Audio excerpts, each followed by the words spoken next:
Hello, my name is Jason, My name is Daniel. And my name is Jonathan. and for our project, we made a proof of concept of a game called Withering Light.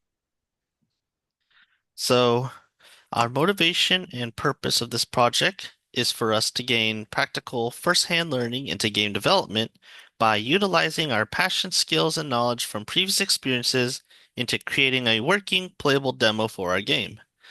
We wanted to see if we could create the mechanics and foundation for this game while going through the process of game development along the way through each step of creating our functional prototype.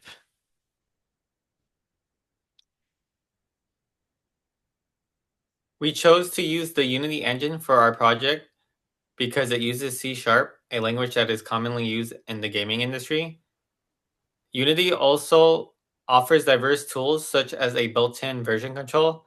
The importance of this is that Unity is strict on how its files are managed, so having a version control to handle that will help us along the way. We set up some initial goals for what we'll have completed and work on during the project towards the end of the semester. This way, we'd be more organized on what we'll work on. So some the goals we set were having a fully functioning main menu, a whole gameplay scene where the player will have a player controller, where they can move around and interact. Uh, the overworld will have puzzles and hazards. And there'll be enemy spawns where if the enemy encounters an enemy, when the player encounters the enemy, they'll be taken to the battle scene, where the player can do a full turn-based bullet hell combat. That reason why we made these goals was to figure out what we'll work on first, and then go down the list uh, until we completed the game. So, the way we were able to shift team responsibility was through using the agile method to decide and break down the provided game document into what we call sprints, so as to decide what each of us will be working on, and if any of us are stuck on an issue, we'll be able to help each other out. Through this, we were able to set the milestones that we are able to achieve. There were a great many things we learned during work on this project, and a lot of challenges we had to face. Such challenges being estimating time on when we'll complete a certain feature due to what's known as feature creep, meaning that some features are harder to complete than others or will take longer, uh, such as working on an entire scene versus working on one part of a function within that scene. Uh, this leads us to focusing on the core mechanics of our game.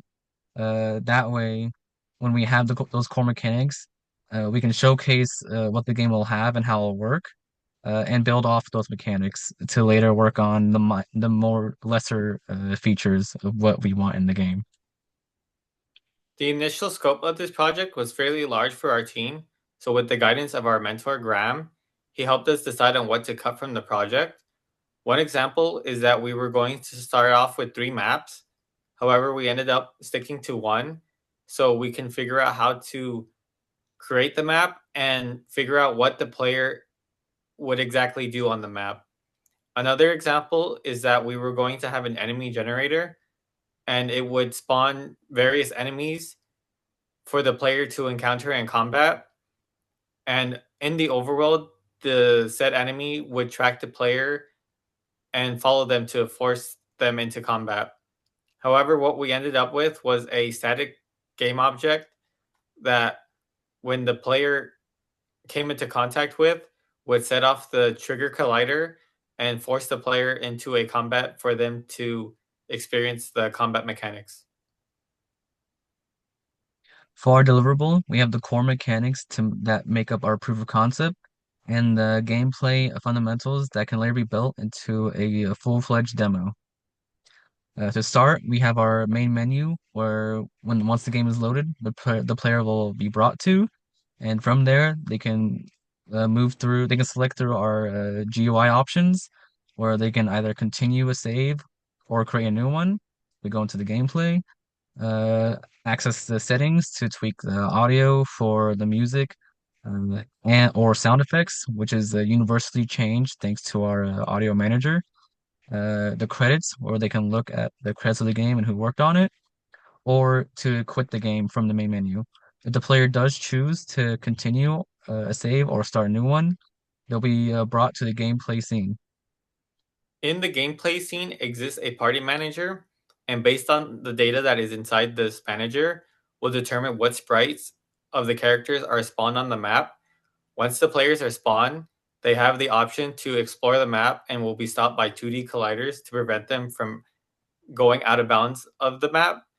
If the player chooses to use the interact key, um, what happens is that a raycast is fired and it checks the object in front of the player if it has an interactable interface. If the interface is found, the respective script that is attached to that object would be called. For example, we have a sign, and if it is interacted with, would trigger the dialogue system that we implemented. Another object that a player can interact with can cause the player to obtain an item. And following on that, the player can also manage their inventory from the player menu. Inside their bag, they can choose to change their currently equipped gear with what's in the bag, discard the item, or swap it with other party members. Inside the same player menu, the player can check their current stats, the current gear, and as mentioned, the bag.